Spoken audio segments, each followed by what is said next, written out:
Hello, my dear students, and welcome back. I know, exams are just around the corner, and things can get a little tense.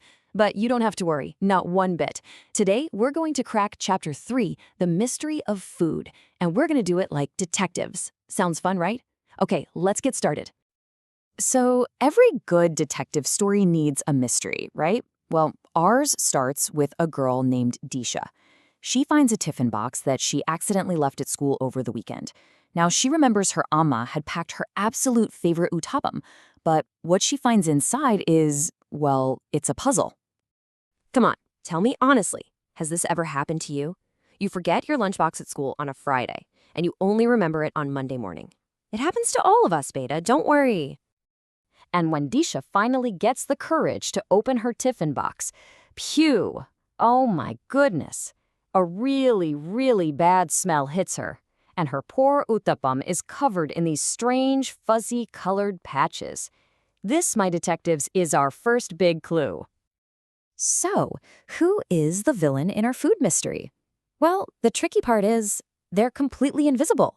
But don't you worry, our Detective Disha is on the case, and together we are going to unmask these culprits. And here they are. The culprits have a name, microbes. Now, Disha's older brother, her Anna, he explains that microbes are these super, super tiny living things. They are literally everywhere, in the air, on the table, everywhere. And they're so small, you can only see them with a powerful microscope. Now, pay attention, this is super important. These little villains, they have a secret formula they need to grow and cause trouble. They need 3 things. Number 1, moisture, water. Number 2, air. And number 3, the right temperature. Not too hot, not too cold. If we can take away even one of these things, we can stop them. So, now that we know their weakness, guess what? We can become food preservation heroes. And you know who the original heroes are? Our grandparents. They've been using these simple tricks for ages. Let's find out their secrets. Okay, method number 1 is drying. You must have seen your amma or your pati putting chilies or mangoes out in the hot sun, right? Well, the sun's heat removes all the moisture, all the water. And what did we just learn? No moisture means no microbes. Simple. Next up, pickles. Who doesn't love Pati's delicious mango pickle that lasts the whole year? Her secret weapon is oil. That thick layer of oil on top of the pickle acts like a shield. It completely blocks the air from getting to the mangoes. And again, no air means the microbes just can't breathe. And of course, the modern-day hero in all our kitchens, the refrigerator. Now, a fridge doesn't actually kill the microbes, but it makes it so cold that they just can't grow. It's kind of like pressing the pause button on their big food spoiling party. Okay, everyone, listen up. Pencils down for a second. This is a very, very common exam question, so pay close attention. We all know we keep butter in the fridge, right? But ghee can sit outside for months and nothing happens. Why is that? Let's find out. It's all in how ghee is made. See, when we heat butter, all the water that's inside it separates and then turns into steam. It evaporates. So what's left behind is pure fat with no moisture at all. And what's our role? No moisture, no microbes. That's the secret.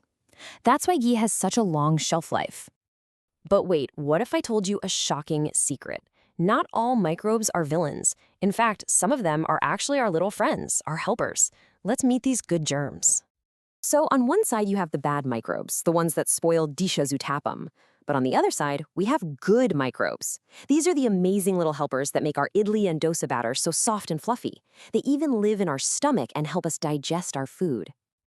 You know why your mother gives you curd or buttermilk when you have a stomachache? Because they're full of these good microbes. They go into your tummy and help the good microbe team there fight off the bad ones. It's like sending in reinforcements. Okay, our big investigation is almost done, but there's just one last mystery we need to solve. And this one isn't in a Tiffin box or a pickle jar, it's right inside your own mouth. What exactly happens to food the second we take a bite? Let me introduce you to your personal food-crushing team, your teeth. But just like a cricket team, not all players have the same job. Each tooth has a very specific, a very special role to play. Look here, your front teeth, the flat ones, those are the incisors. They cut the food like a pair of scissors. The pointy ones next to them are the canines. They are for tearing. And the big, flat, strong teeth at the back, Those are your premolars and molars. They do all the hard work of crushing and grinding the food into a paste. But why does Amma always say chew your food properly? Well, it's not just about making the food smaller. The more you chew, the more saliva gets mixed with the food. And your saliva is magical. It has special chemicals that start digesting the food right there in your mouth. See, your teeth are so important. We have to take care of them. So, just a few quick tips from your dentist and your Amma. Always rinse your mouth after eating. Brush 2 times a day. Try to eat fewer sweets to avoid cavities. And please don't talk or laugh when you have food in your mouth. It's very dangerous. All right, my brilliant detectives, our investigation is officially complete. Now, for the most important part.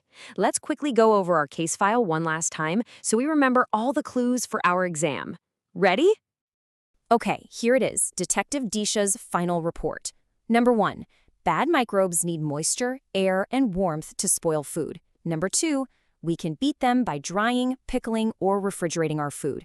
Number 3, not all microbes are bad. Some are actually good for us.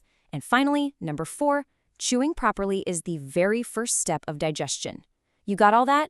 I know you did. And now for one final challenge, just for you to think about.